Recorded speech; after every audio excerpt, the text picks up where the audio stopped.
Hello മക്കളെ, അപ്പോൾ നമ്മുടെ കീം എക്സാമിന് വേണ്ടിയുള്ള ഷോർട്ട് കട്ടുകളാണ് നമ്മളിപ്പോൾ പരിചയപ്പെടുത്തിക്കൊണ്ടിരിക്കുന്നത്. സോ ഇന്ന് നമ്മൾ നോക്കുന്നത് ഇന്റഗ്രേഷൻ എന്ന് പറഞ്ഞ ചാപ്റ്ററിലെ മറ്റൊരു ഷോർട്ട് കട്ടാണ്. സോ ഇന്റഗ്രേഷനിലെ വളരെ ഇമ്പോർട്ടന്റ് ആയിട്ടൊരു ഷോർട്ട് കട്ടാണ് അതാണ്ട് ഈ പ്രോപ്പർട്ടി. എന്താണ് ഈ പ്രോപ്പർട്ടി? കിങ്സ് പ്രോപ്പർട്ടി എന്നാണ് നമ്മൾ പറയാറല്ലേ. So integral 0 to a f of x dx എന്ന് നമുക്ക് ഫംഗ്ഷൻ ഉണ്ടെങ്കിൽ നമുക്ക് ആ ഫംഗ്ഷൻ എങ്ങനെ മാറ്റാം? Integral 0 to a f of a minus x dx എന്ന് വെച്ച് നമുക്ക് വളരെ എളുപ്പത്തിൽ എന്ത് ചെയ്യാൻ പറ്റും? ഇതിനെ ഇവാലുവേറ്റ് ചെയ്യാനായിട്ട് സാധിക്കും. സോ ഇത് നമുക്കൊരു ക്വസ്റ്റ്യൻ വെച്ചിട്ട് ചെയ്ത് കാണിക്കാം.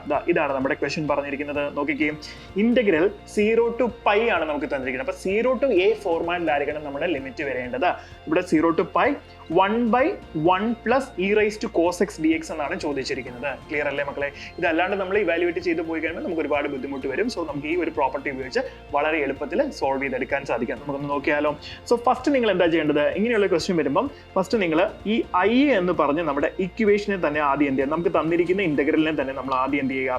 എഴുതുക. So 1 plus e raised to cos x dx ഇത് ഫസ്റ്റ് ഇക്വേഷൻ ആയിട്ട് നമ്മൾ കൺസിഡർ ചെയ്യുക. ഇനി നമ്മൾ എന്ത് ചെയ്യാൻ പോവാണ്? നമ്മൾ കിങ്സ് പ്രോപ്പർട്ടി അപ്ലൈ ചെയ്യാൻ പോവാണ്.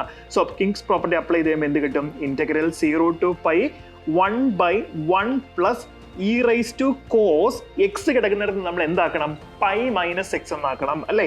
സോ π minus x dx എന്നാക്കും. സോ ഇനിയിപ്പം നമുക്ക് ഇതിനെ എന്ത് ചെയ്യാം? ചേഞ്ച് ചെയ്ത് വീണ്ടും എഴുതാം. സോ എങ്ങനെയാണ് നമുക്ക് വരുന്നത്? നെക്സ്റ്റ് നോക്കിക്കേ മക്കളെ, this i equal to integral 0 to π 1/1 plus e raised to cos π minus x എന്ന് പറഞ്ഞാൽ മൈനസ് cos x ആണ്. സോ നമുക്ക് എന്ത് കിട്ടും? മൈനസ് cos x dx എന്ന് കിട്ടും. സോ ഇനി നമുക്ക് ഇതിനെ എങ്ങനെ എഴുതാം? ഇന്റഗ്രൽ 0 to π 1/1 പ്ലസ് ഈ e raised to minus cos x നെ നമുക്ക് 1/e raised to cos x എന്ന് എഴുതാമല്ലോ. സോ ഇപ്പൊ ഇത് എന്തായിട്ട് മാറി? This is changed to 0 to π e raised to cos x divided by 1 plus e raised to cos x dx എന്ന് കിട്ടും. So ഇതിനെ നമുക്ക് ഇക്വേഷൻ നമ്പർ 2 എന്ന് കൊടുക്കാം. സോ ഇങ്ങോട്ട് നോക്കി, ഇവിടെ നമുക്ക് ഇക്വേഷൻ നമ്പർ 1 എഴുതിയിട്ടുണ്ട്, ഇവിടെ നമ്മുടെ ഇക്വേഷൻ നമ്പർ 2 എഴുതിയിട്ടുണ്ട്. ഇനി നമ്മൾ എന്ത് ചെയ്യും? ഇക്വേഷൻ നമ്പർ 1ഉം ഇക്വേഷൻ നമ്പർ 2ഉം കൂടെ നമ്മൾ എന്ത് ചെയ്യാൻ പോവാണ്? ആഡ് ചെയ്യാൻ പോവാണ്. സോ അപ്പൊ ഇവിടെ നമുക്കൊരു ഐ ഉണ്ട്, ഐ ഈക്വൽ ടു നമ്മൾ എഴുതിയിരിക്കുന്നു, ഇവിടെയും നമ്മൾ ഐ ഈക്വൽ ടു എന്ന് എഴുതിയിരിക്കുന്നു. രണ്ട് സൈഡും ആഡ് ചെയ്യുമ്പോൾ നമുക്ക് എന്ത് കിട്ടും? I plus I 2i equal to integral 0 to π. മക്കളെ എന്തൊക്കെ വരും? സോ ഇനി നിങ്ങൾ നോക്കുവാണെങ്കിൽ ഡിനോമിനേറ്റർ രണ്ട് സൈഡിലും എന്താണ്? സെയിം ആണ് അല്ലെ. എന്താ വന്നിരിക്കുന്നത്? 1 plus e raised to cos x ആണ്. ന്യൂമറേറ്ററോ 1 plus e raised to cos x. അപ്പൊ നമുക്ക് എന്താ വന്നിരിക്കുന്നത്? 1 plus e raised to cos x divided by 1 plus e raised to cos x dx എന്ന് വന്നു. മേലെയും താഴെയും സെയിം സാധനം വന്നുകൊണ്ട് നമുക്ക് കട്ട് ചെയ്ത് കളയാം. ഇപ്പൊ ഇത് എന്തായിട്ട് മാറി?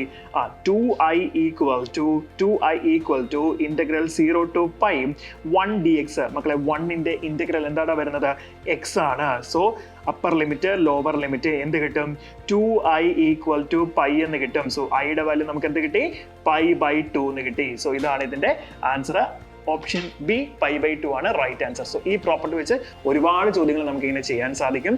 സോ ഇത് വെച്ചിട്ടായിരിക്കും കൂടുതൽ ക്വസ്റ്റ്യൻസ് ഒക്കെ ചോദിക്കാറുള്ളത്. സോ നിങ്ങളിപ്പോൾ ഇങ്ങനത്തെ പ്രോപ്പർട്ടിയിലുള്ള ക്വസ്റ്റ്യൻസ് കൂടുതൽ പ്രാക്ടീസ് ചെയ്യുക. All the best.